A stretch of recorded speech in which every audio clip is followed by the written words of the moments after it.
Hey, are you a business owner, entrepreneur, or professional? If so, we want you to apply to be a featured guest on our show. My name is Adam Torres, and I host the Mission Matters series of podcasts. I've recorded over 3,000 episodes, and we are just getting started. How do you know if you'd be a good guest to be on the show? Well, only one way to find out, and that's to apply, but I'm going to let you in on a little secret. We want guests that have a story to tell, guests with a brand, a product, or a service that can benefit my audience of listeners. If this sounds like you, go to missionmatters.com and click on Be Our Guest to apply. I'd love to talk to you and get to know more about your story. Again, head on over to missionmatters.com and click on Be Our Guest to apply. All right, now let's get into the show.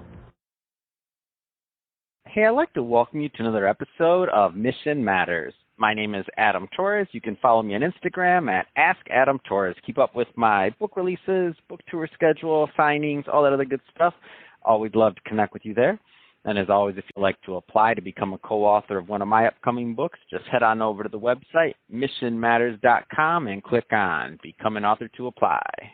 All right, so today is a very special episode. It is another episode of a series that I've been putting together with my co-host here, Qamar Zaman, where we take you through the ins and outs of marketing, PR, social media. I mean, you name it. If it has to do with you telling your story and getting your brand out there, myself and Qamar will cover it. So just to kick us off, Qamar, welcome back to the show, man. So good to have you on. I am so excited to be back today. It's been a while, so let's get this thing going. Oh, man. So today I picked this topic, and I was like, so part for everybody listening that's not familiar with this series, think about this as kind of like an Ask an Expert series. So part of me doing this show with Qamar is just out of purely selfish reasons of, hey, I want to learn from him. He's my go-to media and PR guy, and we do a lot of work together. So what I wanted to do today was to let him give the audience, you and myself, just a peek behind the curtain, so to speak, of what he does in terms of brand storytelling, what it takes to really cultivate a story, and how to, use that ultimately to provide value and at the same time attract new clients or further and deepen relationships with existing clients. So today we'll talk about how to create a great story that lasts and that's memorable. So Qamar, where do you want to start this one? I mean, the basic premise is this, just to kind of set the table, if you will. Most, we all evolved as humans around to digest information through stories and to communicate through stories. That's how we remember things. I mean, we were once upon a time around a campfire telling stories, and that's the way we learned and passed down information from generation to generation. Now we're sitting around Facebook and other things, and there's just so many mediums to communicate or to distribute a story. But I guess some of the basics and the fundamentals on how to tell the story, I mean, that's still like our brains are still the same. So where do you want to start with this topic? It's a big one. Yes, it is definitely a big one. And where I would like to start is this is my typical day, when the phone rings, ring, somebody on the other side calls me and say, hey, I found your website and I have a story to tell and how you can help me. So this is very typical to me. And I normally tell them, okay, book a call and let's do this. So this would be perfect for sharing a resource for somebody that wants to come and talk to me or wants to learn. At least they can listen to this episode and that get some warm up going. And then we can, I can dig deeper. So this is perfect topic. This is a typical marketing day for me. So let's get this started. So typically what happens is a lot of people know what is the story, but they don't know how to even tell a story. And they just, ask their friend or the wife and say, can you write me a story and I'll then share it and publish it on my blog. Okay. So this is the average person. They write a lot of blogs every single day and they put it on the website and then they hope and pray that somebody is going to come, but that never happens. So obviously the system is broken. They think, SEO doesn't work, blogs don't work. So I'm going to try to go into Google Ads and then advertise. and they do the same thing there, and it doesn't work. And the reason it doesn't work is because they don't have a story to tell. They're sending the person, the prospect, to a page where there's no story, and nobody wants to be sold. Like, Adam, I don't know, when was the last time you got a phone call and somebody told you, hey, buy this from me, and you bought him? You did not. Most likely you did not. So that's what I want to demystify. It's how to build a story like as if you were on a date, and ultimately you were wanting that date to be your future wife. So let's start with that. Awesome. So, all right. So now taking us through that journey. So, okay. So we're on the phone. I have my first conversation with you, and I'm like, hey, Qamar, I've been doing all this other stuff, and it's not working. So, where do I begin? I don't know. Maybe I'm not even telling my story right. Now, where do we start there? Right. So my first recommendation when I'm on a phone with you on a Zoom call is I tell them, tell me, what do you want to do with the story? Why do you even want to send the story? So in this case, I'm going to give an example of a law firm, because I work with the law firms a lot. And this would be a perfect case study, because I do have a resource that you can share off this episode so everybody can listen. So typically, if I'm talking to a lawyer, they can be a criminal lawyer, personal injury, employment, IT, whatever, what kind of a lawyer you are, and they want to tell their story. So the typical way we tell them is that before we tell the story, let's identify who this story is for. And I call this the target audience, because you cannot tell the same story to a grandmother that you want to tell to your girlfriend, right? Because it's two different audiences. So you want to know where is the target audience, who is actually going to listen to the story. Okay. So I do target audience identification. I will talk to you, in this case, the client, and say, okay, what's the target audience that we are going to reach when they read your story? And they tell me the numbers, and I can then take them and help them identify where is this target audience. So, for example, since you live in Los Angeles, California, okay, and if you are a car accident lawyer, we would like to know where is your target audience, right? So we will then help them identify through some tools that we use to identify what are the search intent words that are going to be searched for when this person is actually hit into a car wreck, and they should find your story. So that's the very first thing. And when you say that, by the way, so for people that are listening, because I think sometimes this gets lost in translation, is that it's not just the idea of being able to tell the story, but it's also the analytics behind it. So you mentioned that you're going to use tools to actually see what people are searching for and looking for to craft the story. So tell us just a little bit more about the process of that, so people can understand. There's a science behind this too. It's not just how to grab the attention; it's also what people are looking for. Right. So the science behind a story that we want to create is, obviously, this is a hypothetical case study of a personal injury lawyer, and he wants to tell the story of his success so more of his clients can find him. So before we talk about the story of the law firm, I tell my clients, in this case, the lawyer, don't talk about yourself. Identify what is the pain of the market. So when somebody is into a wreck, what are the things that they are going to type for that they can find to find you? So I call it the pain of the market. So when somebody searches for, hit by a car, on whatever the street they were on, and they are into a situation, they have been hit by a car, and they are now into looking for a lawyer because, they have a total damaged car. There's nobody can help them. So what are some of the pain points? Don't think about the keywords. Think about the pain points. So the lawyer will tell me, well, the first thing I'm going to do is, help them get situated, get them the right kind of insurance, adjuster talking to them, etc. So there are things like that we help to identify that, this article or the story can be found. So those are, we call the pain points. right? So once those pain points are then identified, we use the basic Google search to identify, first, is the law firm being found? And if he's not being found, then we need to tell a story that his firm can be found. No, that's great. So now let's go further down this line. So we're now we have some basis around what the story is going to be created around, just from the standpoint of you've spoken with the client, you have a feel for their target market, who they like to reach.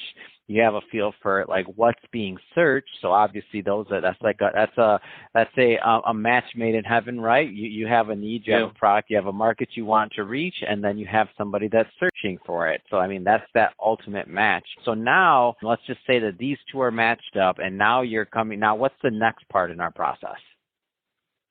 So the next part is just to go back to the first two steps. So the first part, I call it the foundation stage of a storytelling canvas. So on the foundation stage, I want you to think of like 3 jars, right? So jar number 1 has red bubble gum, okay? I call it the blueprint. So the blueprint in the red jar is where I will identify how I'm going to make the blueprint of the story, okay? That is the words, the terminology, etc., all of that. The next thing is, where is this story going to be placed so it can be found? So I call it the positioning, where it could be a blog of the website likely. So that's where the positioning happens. And then the third thing is how the story is going to be found. In other words, what are the search intent terms that we are going to use in a piece of content? It could be a 2,000-word blog, for example, and we use the right type of terms, the intent-based terms. Some people call it keywords. I don't like to call keywords because the stories have to have context, not content. Okay, so we put those terms. So now the foundation is ready and the story has been ready. We call it all that the native content. It's a term that we use internally.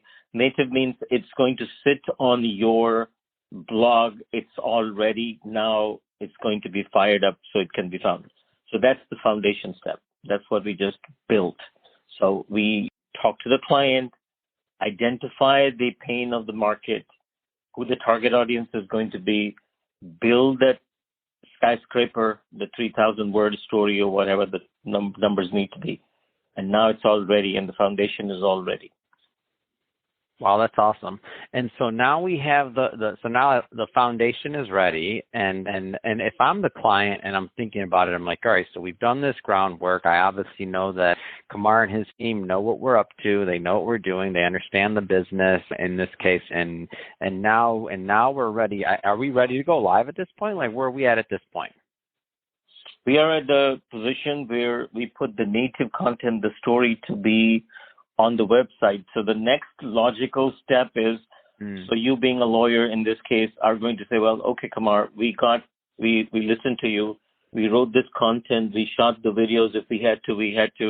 If there was an audio section of the story we needed to add a podcast.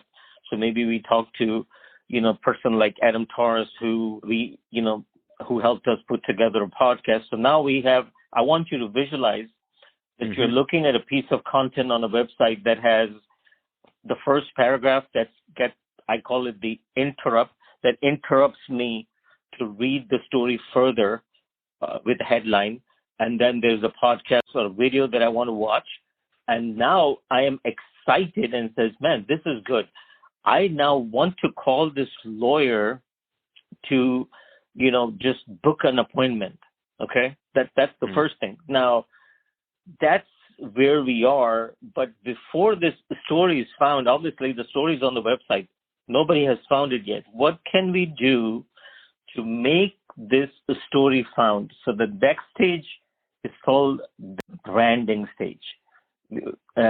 So what do we do at the branding stage is what I want to cover in the next step. That's awesome. So I think I get it. So, and some of this stuff, just to be clear, we've done kind of I won't use the word intuitively because that means that I have some type of intuition towards it, but I would say by accident, some of these things we've done as we've created some of the things we've done at Mid Matters. And over time, over years and years of doing this, I'm just kind of going back to the beginning when we started. Now we do things with intention, but when we started, I'm trying to put myself in the shoes of those business owners that are out there that maybe haven't gone down the line of PR, marketing, and social media, and they've done things very traditionally, which is where I come from, was that kind of background as a financial advisor and in finance. So we did things very traditionally then, and I didn't used to think that heavily about my story and how that distribution part was going to be done. So I get what you're saying. Let's keep going. Keep the story narrative going. This is getting good. Okay. So now we got the story ready. Nobody has found it. So at this time, I used to call, because I used to find the clients and they would say, well, I already have this. Well, I'm not getting the traffic. And I tell them, because you have an expensive billboard in back of your yard.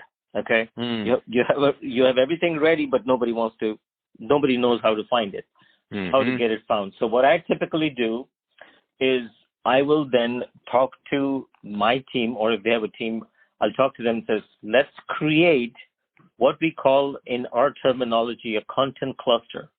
A content cluster is piece of content that is going to be helping the story that you have on the blog, the native content, help get found. Okay. So what is one example of a content cluster? It is called a press release. So what we do is we will have the writer read the story and announce the story to the public that, Mr. John Doe of Los Angeles, California, car wreck, accident lawyer, blah, blah, blah, launches a resource on their website so you can find him, etc. Now, that's a press release. Press releases are very powerful because they are getting found all the time.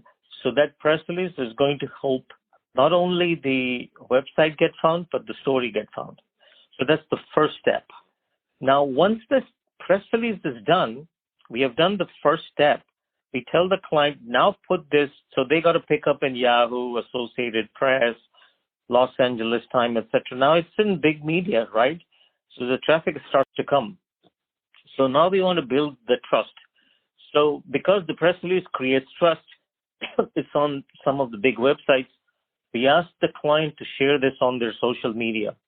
So now when they're sharing this story on the social media, for example, Facebook to start with, people are going to see that content on their feed. And they will say, this law firm is helping people with car accidents cases. Now, that is the first step of where the social engagement will start to happen. And at that point, we tell the client, and I'm going a little deeper, we tell the client to start promoting the story on the social media by doing some kind of Facebook ads. So because Facebook natively likes their own platform and, they're getting paid for it, they're going to show your published content that you published on Facebook to more people. So it's going to create more eyeballs. Now, if you found a story that was from LA Times versus your own blog, there are chances that the LA Times story would be more trusted because it's a newspaper. So Facebook will take that, and when they read it, they're going to click on it, and they will go exactly to your blog where the story was. So that's what we call traffic generation. So the press releases creates awareness. It gets fed into Facebook. It creates more of that traffic. We do the same thing. Like if you remember, we had created a YouTube video on this story. So we take that YouTube video, we go to Google, we run some Google ads to that, and then we will drive some more traffic to the YouTube. People watch it. They want to learn more. They come back to your native story. We do the same thing. We buy some Instagram ads, of the story. Now everything is kind of like working like a charm. So you're getting traffic from all trusted sources because people are consuming content there. And now it started to create branding. The purpose of the story is not lead gen. And a lot of people make mistakes that they think, well, I didn't get a phone call. So no, you are not going to get a phone call in the first step. The step is to create branding. It's kind of like a billboard. As you're driving, you're trying to build that. With digital, it's advantageous, and I'll tell you the hack in there, why we are doing that on the step 2.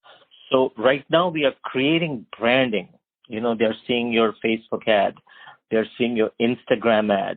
They're seeing your YouTube ad, whatever ads you ran, right? Now they know, okay, this guy, Adam Torres, personal injury law, is really, really famous. He must know what he's doing because we constantly see him. So now your branding is working. The next step, of course, is to get the story, to get more phone calls so you can go laughing to the bank.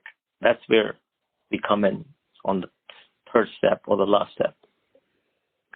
Wow. So, I mean, this circle, it sounds, or this process, obviously you've done this with many, many clients, and I've worked with you on many of these steps ourselves over at Mission Matters, and it works. I mean, over time, it just works. And the idea of branding and the way it works is pretty phenomenal. And the reason I say that is because we've benefited from it on our end, just on the day-to-day. So if you Google right now, like Adam Torres or Mission Matters or something like that, you'll understand what I mean by, like, we've benefited from branding. And so as time goes on, the more content we put out, the more things we put out, the more organic traffic we get, and month over month our website just continues to grow in terms of organic traffic because we've made the investment on creating the content that people want to look at. So, but we're a media business, or a media company, so that's pretty logical and obvious. Can you maybe comment, Qamar, on why that's also important? For example, for the attorney that are in our made up case study or things like that, or for other people that are listening that are like, Absolutely. I don't know if I exactly have to do that. I know it works, but should I care about branding? Should I care about distribution? Should I care about all these other things? So speak on that a little bit for us. Absolutely. So I'll give you a real case study of a New York bicycle accident case. This happened in last year in May. A client called me around March. He said, I'm interested in your service. I had written an article. So again, I was in the process of branding myself. He found me and he says, this is March. As you know, New York was closed in March. So he said, what can I do? Because business is really, really slow. What can I do to right now take advantage of this? So his name is Glenn. So I told Glenn, what you should do is tell me. So I started the process. What exactly you want to do? He says, well, I practice personal injury, but I'm also a bicyclist, because as I was talking to him, I get to know him. So I said, well, okay, stop there. You're a bicyclist. Okay. And he says, I also am a specialized lawyer for bicycle accidents. So anytime there's a bicycle accident, because I'm a cyclist and he's a professional cyclist, I actually help to understand the bicycle accidents more, as an expert than a typical attorney would. I say, well, that's awesome. So after we discussed, he says, well, what do you, and the plan for me, and says, as New York starts to open, there are going to be more bicyclists because, nobody's driving. People are going to bicycle a lot. In New York, they do anyway. So why don't you create a story about your stories of struggle as a bicyclist and how you have helped other bicyclists who have been hurt? And he said, okay, well, that's great. So Glenn and I started working. We created a story landing page, and then we published a press release, the way I explained to you in the previous example.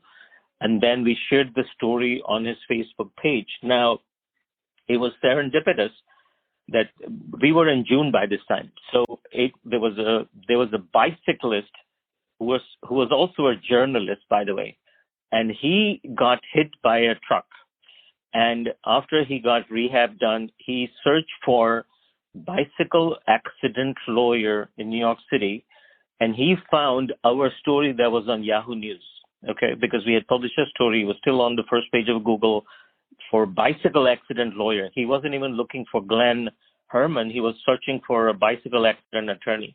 Now, when he read the story, he knew that this guy was the perfect fit for him because he was a bicyclist, so he would understand his terminology, but then he was a lawyer with a lot of credibility.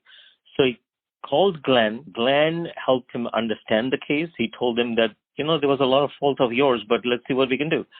So they filed a motion. The courts were closed, so they talked to the insurance companies, and they settled the case for $110,000. It was a minor damage, but they settled for $110,000, and Glenn and the client got really happy. And incidentally, I was talking to Glenn, and since then, a lot of TV stations in New York have called him, and now they're writing a few stories about Glenn. So not only did this benefit Glenn just with one story with $110K in his pocket, but also he is being interviewed by media as a thought leader expert in bicycle accident case. So this is real.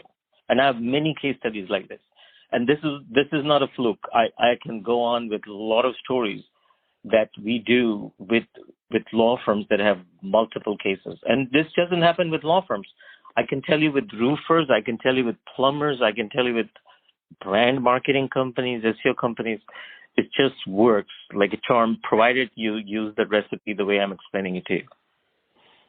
And I mean, it just makes sense because as we opened up this episode, the first thing we said is that people don't want to be like sold to, like they don't want to be like directly approached and like, you know what I mean, like, you know, hard sells or anything like that. But if you can, you know, entertain them at the same time and educate them and then understand and even relate to your story, I mean, that was a huge piece. It was relatable. I mean, what are the odds if you were, and just if I put myself in that biker's shoes, okay, he was in an accident, you know, he's in pain, he's got these other things going on, and he's looking for resources, and he's like, he does a search, and then he's like, oh, this is interesting. Then he reads through it, and then he's like, oh my gosh, this guy, he gets it. Like, he'll get me if I call him or if I talk to them. And then he gets me. Like, it's not just a random banner ad that you're saying, oh, okay, look at this. And then I'm not saying anything's wrong with banner ads, by the way, or other forms of marketing. I just mean, like, for this one, that's probably the only call that guy made. I doubt he shopped around. I doubt he was looking at other attorneys. He read that and he was like, come on. Yeah, but the funny part is that Glenn, the guy that called him, he called his competitor first, and that competitor is a very established law firm. They actually show up on the first page of Google. So he called that first page law firm with 35 reviews. Glenn was just starting off. He has no reviews. Okay, but he had the story. So when he called the first law firm, and I won't mention their name, he talked to them, and he only spoke to, you know, first he spoke to the intake person, and then he spoke to the lawyer, and they said, yeah, we can help you, come and visit us, blah, blah, blah. But it wasn't very warm and fuzzy, and the law firm wasn't a bicyclist. But then as he switched, you know, he went from, you know, position 1 to position 8 where the story was, he called Glenn, and the biggest thing that was in the landing page that we created was that, you know, call the New York accident lawyer who is also a cyclist. That was wow. And Glenn has a picture of holding a bike. He's on his gear. So we took the picture. So storytelling is not about the words. It's about how you position. So he looks like a cyclist. He's not a lawyer in a suit, because a lot of people think, well, I'm a lawyer, I need to put my suit on. Yeah, but if you're going to be, you know, if your target audience is a cyclist, they don't care what you wear.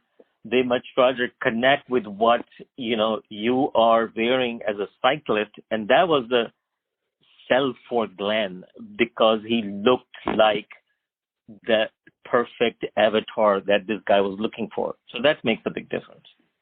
Wow, that makes a huge difference.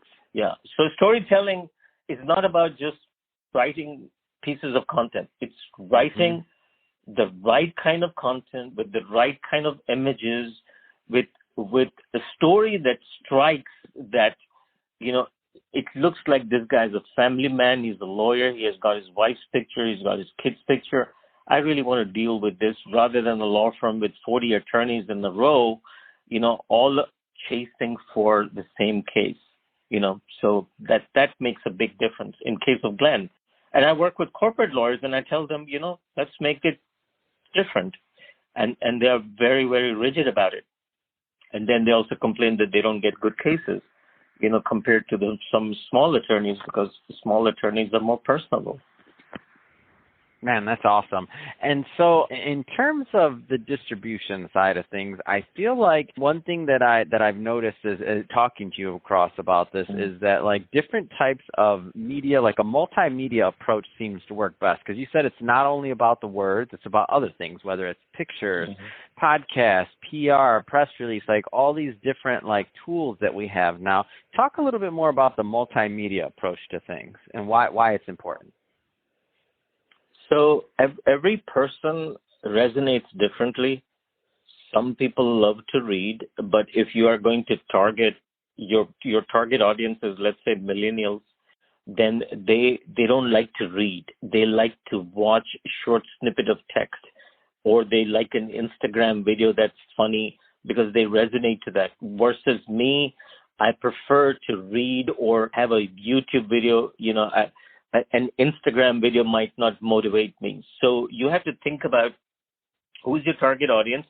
And if your target audience is a broad range between 24 to 40, then you want to have different type of media in your story, and then you publish it in different places so it addresses your younger audience, the millennials, or the baby boomers, depending on who they are.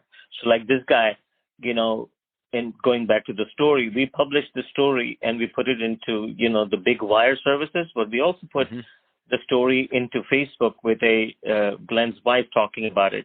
And Glenn's son is, he goes to NYU. So we had a video for that to put it on, some college websites. So we made things differently for different type of people. You can't have the same story, for it.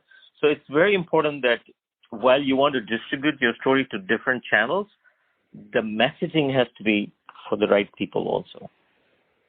Man, that's huge. I love it. No, this has been great. First of all, this is as always, Qamar, you do not disappoint. A master class on telling a story, distributing it, the purpose behind it, the reason why. Great case study, by the way, about I'm just going to call him the bicycle injury attorney. I know he's got another name, Glenn, and then the fact that I remember like his niche immediately after one conversation, like, and anybody listening to this right now, it's going to be in their head. Like, it's memorable. They're going to think, oh, bicycle accident attorney in New York. He's a bicyclist, like all those things.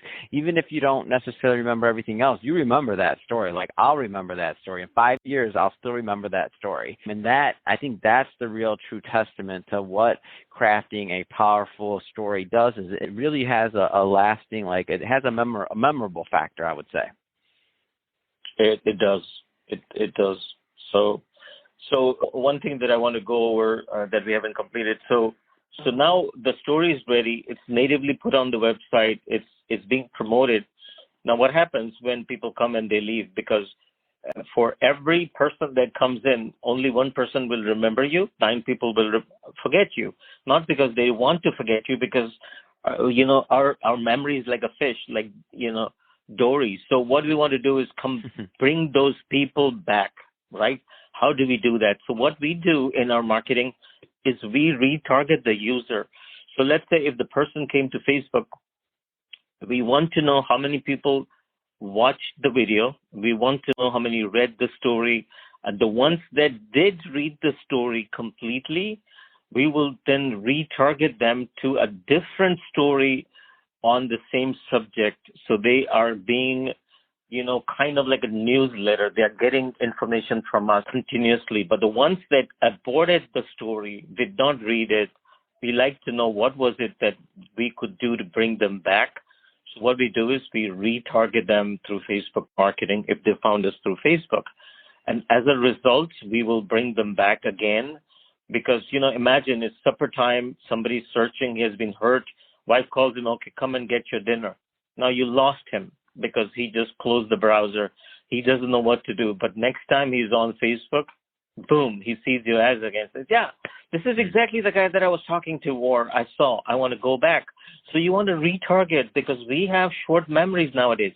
You want to retarget to the extent that, he starts to bring you back. So once you retarget, now you want to retarget this user. Remember I said, if he aborted it, you want to take them to the story. If he read the full story, you want to take them to a place where they can consume more of your content.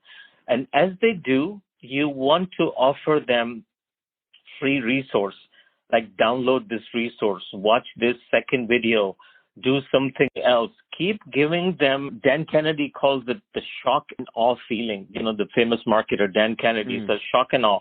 If I can continue to be shocked and awed by you, I'm going to continue to bookmark you. As a result, you want more bookmarks for your story. The more bookmarks you have, people will come and watch you, listen to you. And then whenever they need an attorney, whenever they need a podcaster, whenever they need a plumber, you know where they go. They're going to go to bookmarks and say, okay, I'm going to call this guy. That's when it's going to create a lead, because we are not into car accidents all the time, right? Or bicycle accidents.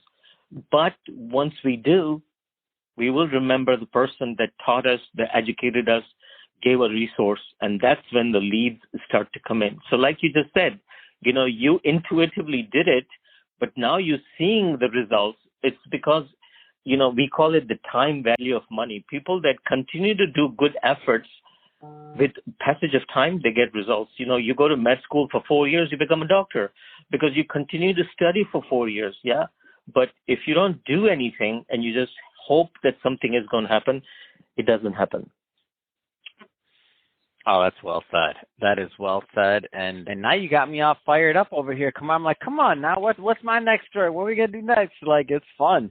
And then I think something to not be overlooked is that it is fun to create and to craft and to like tap into that creative side of things and to work with different firms to do that. Because I can say, like, again, coming from my background, you know, when I was a financial advisor and that was my day to day, I feel like I was kind of pigeonholed into this box where I said, you know, I couldn't create or I couldn't be a creative side too. And like the story I was just told wasn't quite as important, or it wasn't as you know, it was all just numbers and analytics and spreadsheets and things like that. And, you know, different money matters, which of course that's a very important part. I mean, that's how you do your day-to-day job and function, right? Creating financial plans. This story, the part about telling the story, to me, it's just a lot of fun too.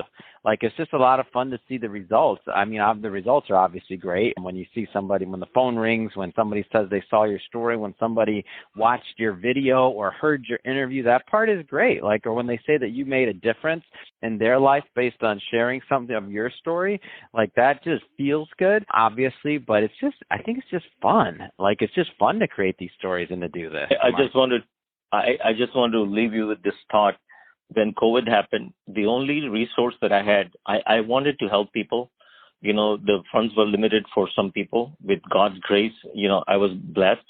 So I thought, what can I do to, you know, resonate in the market? So what I did was I gave free stories to people, and I taught them how to write their stories and bring it, and we'll distribute it. And in 6 months, we have given almost like more than 6 months, $500,000 worth of free stories to business people. We have got great reviews. Some people have been transformed, you know, significantly just by doing free stories. So it definitely is fun when you are helping people. You know, it's just happening. It's great feeling to be with. You know. Ah, what a rock star. Love it.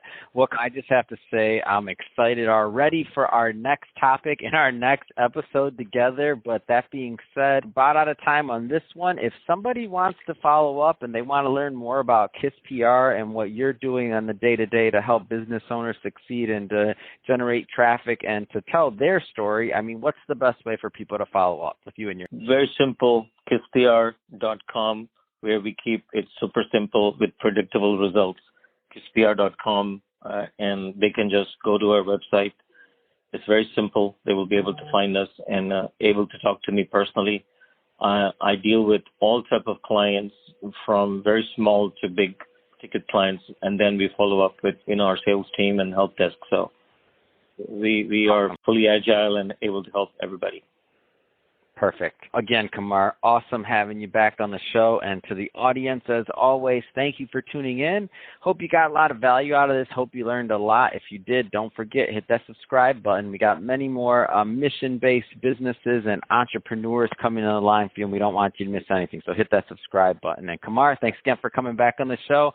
As always, it's a pleasure, and can't wait to record our next one together. Thanks for having me.